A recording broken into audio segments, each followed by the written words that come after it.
Pria berinisial WK berasal dari Sukabumi berhasil ditangkap Polres Bogor Kota di Stasiun Cilebut, Kota Bogor setelah terbukti melakukan penipuan sejumlah warga Kota Bogor. WK menyamar sebagai anggota polisi gadungan berpangkat tinggi itu, bahkan mengaku sebagai Badan Intelijen Negara dan anggota Bea Cukai. Kasus ini bermula setelah adanya laporan masyarakat yang merasa dirugikan oleh tindakan WK. Berdasarkan penyelidikan, WK menggunakan berbagai dokumen palsu yang dibuat dengan bantuan teknologi AI untuk yakinkan korbannya.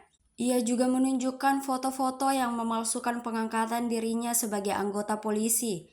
Motif MK diketahui untuk memperoleh uang demi memenuhi kebutuhan sehari-hari. Total kerugian para korban diperkirakan mencapai puluhan hingga ratusan juta rupiah.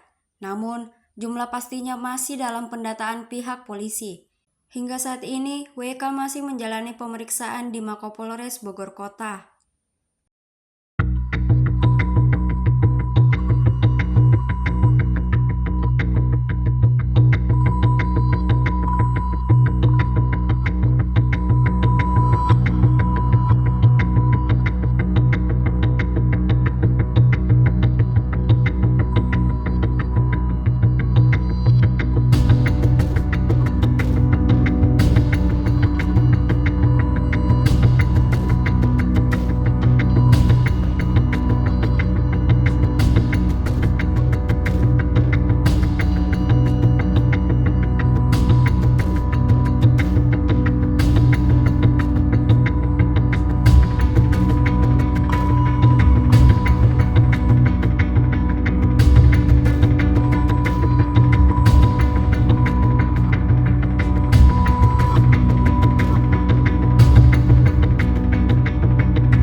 Download Tribun X sekarang, menghadirkan lokal menjadi Indonesia.